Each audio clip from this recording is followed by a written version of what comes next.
Good morning, everybody. As we go to the Chumash of today, we start off with the Parshas Bamidbar, the book of Numbers, chapter 1, verse number 1. Vaidaba Shalom Moshe, and God spoke to Moshe Bamidbar Sinai in the desert of Sinai. Ba'ayel in the tent of meeting, Be'echad LaChodesh, in the first day of the month, the second month, Ashana Shenis, in the second year.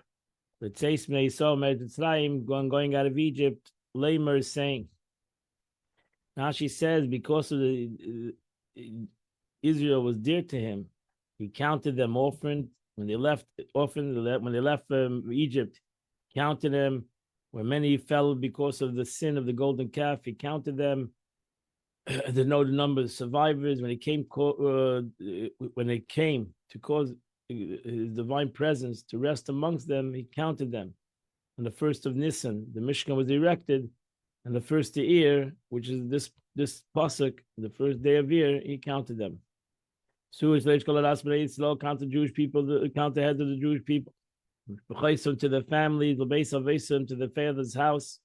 The mishpah shemus in the number of names. Kol zachar, every male, to their head. Now she said to know the number of how many each tribe has. If one's father was from the tribe of and his mother was from another tribe, he was counted according to his father's tribe. That's why it says to the father. The tribe went to the father. How do we means to the shekel, the half a shekel per head. Lugugelis to their head. From 20 years and above.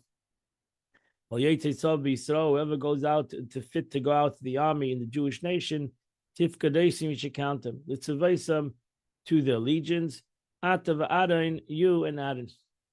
Now she says, comes to teach us that below 20, a person should not go out to war.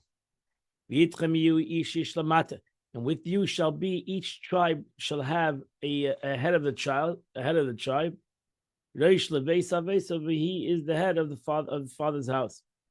Now she says, when you count them with the prince of each tribe. And these are the heads of the tribes.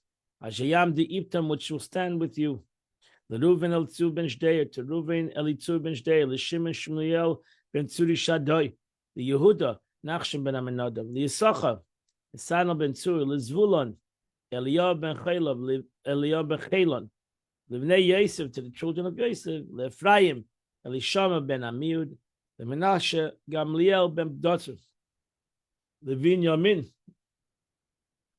Avidon ben Gedani, the Dan Achiezer ben Amishadai, the Asher Pagiel ben Achron, the Gad Eliasab ben Duel, the Naphtali Achira ben Enon.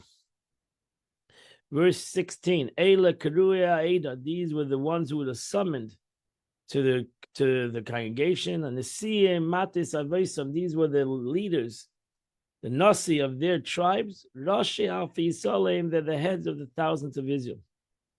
Now she says these are the ones that were summoned to every important matter concerning the congregation. And Moshe and Aaron took these men, Asher Nikvu and B'Shemesh, which were indicated by their names. Now she says, these 12 tribes, these 12 head princes, which were here announced with their names. So we know exactly who they are. And they assembled all the congregation the first day of the second month. And they declared their pedigrees according to their families. The Mishpah Shemes, from the counting of names, each one 20 years and above, to their counting. Rashi says they brought a record of pedigree. They showed the yichus, where they came from. And then they knew exactly who their father was, who their grandfather was, or their great-grandfather. They brought each records of their pedigree and witnesses to their birth claim, so that one would trace the genealogy to their tribe. Kashativa Hashem es Moshe, as God commanded Moshe, Vayifkedem b'midbar Sinai, and they were counted in the desert of Sinai. And that completes the Chumash for today. We're in the middle of chapter 51 in Tanya. We started the 51st chapter yesterday.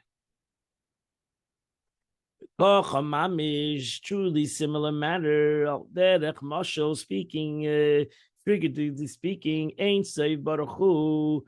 Eibishter fills the world. Memalik Kol Almim L'Chayosim to animate the world.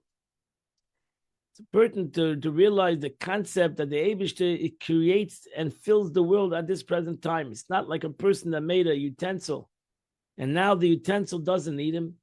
The Eibishter, God, the world actually needs God continuously. So there's a marked similarity between the soul that pervades the body, just like the soul needs to pervade the body and give the body life. Because if the soul leaves the body, chas v'sholem, then the body has no life, permeating all world. Just as an analogy, soul is found within the suf and suffers, and it fills in the entire body in a parallel manner. It's not like the soul in the body, because ultimately the soul leaves the body continues to exist. So it's not exactly, but the concept of Mamalik Alam, the way the soul fills the body, is the mashal, is the analogy. That the soul fills the body and animates the body. It gives the body life. So the body will exist after the soul leaves it, but it's dead. It has no life. There's no life in it. So in a parallel manner, Ein Sof fills and found in all the worlds. In each world are creatures without limit or without end. With their myriads and myriads of various grades of angels and souls and so on. And so too there's an abundance of worlds. Without an end. And without a limit. Higher upon higher. So in the realm of the spirit, separate and distinct entities are a result of there being one differential spiritual grade after grade. Because ultimately they're all spiritual, but to God they're all creation. So even spirituality is a creation. So therefore you have many different levels in spirituality. Thus, the multitude of worlds implies a multitude of varying levels of spirituality. Hence, in the sheer numerous of the worlds, the created beings each differ from the other in its spiritual gradation. Early on, when explaining this analogy, the Alter Rebbe pointed out, despite the various differences that exist between one bodily organ and the other, the soul's essence is equal to be found in all of them. He now goes on to explain that in the analogy of Ein Sof as well, the essence of the Ein Sof is found within a hidden manner equally within all worlds. And that is the concept of Echad, the oneness of God, that it continues to pervade all worlds and it continues to be part of every aspect of the world, even as it's hidden in its existence. Now the core essence of the blessed Ein Sof, Baruch is equal, is the same as its way it's above and the way it's below. As the example of the soul mentioned above. So we're in the Alter Rebbe explained that the soul core and essence is not divisible. You cannot separate the Yechidah Shebenefesh. The essence of the soul is one. And thus it cannot be said that it's found in the brain to a great extent than in the foot. So the essence of the soul is in the foot like it's in the brain. As is brought down in Tikkunim and Zoyar, he is hidden from all hidden. Meaning, even in the hidden, the higher hidden worlds, whose sasim and elements are, it's hidden and concealed within them. That means even in the hidden, it has to be hidden. But it means even in the spiritual world, when in comparison to this physical world is hidden, it's hidden there too. So you shouldn't think, oh, the Eibishter is over there. He's hidden here. No.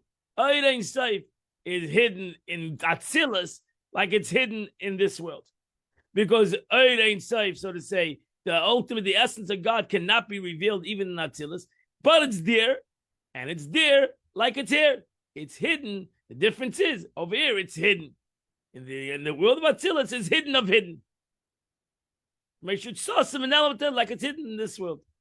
Thus, the intent of the Kunaz Zohar, not that God is more concealed than all other hidden things, but he's concealed even for the hidden worlds. Why? As the reason being, the Eibishter, less asad, less machshava tvisa beklal. That's the point. Less machshava tvisa beklal. When the prophet says no thought can comprehend, it doesn't mean the thought of man. No thought. Even the world of Atzilus cannot comprehend the Eibishter, because the God is infinite, and the world of Atzilus is ultimately finite in comparison to God. Because God is equal, concealed in all worlds. No distinction can be made between the higher worlds and this world. He defies comprehension in the higher worlds to the same degree as it cannot comprehend it in this world, the lower world. So the Eibishter, the ultimate, the essence of God, is found. Meaning, with regard where God is to be found, just as he's found there in the higher worlds, so he's too found in the very lower worlds. The essence of the Eibishter is right over here, whether you can see it or not. So it's hidden. But you should realize that the essence of God is hidden over here, and it's hidden over there. We're both in the same situation in the concept of the essence of God being hidden. Ultimately, the way God reveals himself, in the way the Eibishter comes down in Revelation, in Mamala Kalam, the way he fills the world, self-understood. In the world of Atzilus, there's a greater revelation of Mamala Kalam, and there's a much lesser degree in this world. And that's completion of the Tanya for today.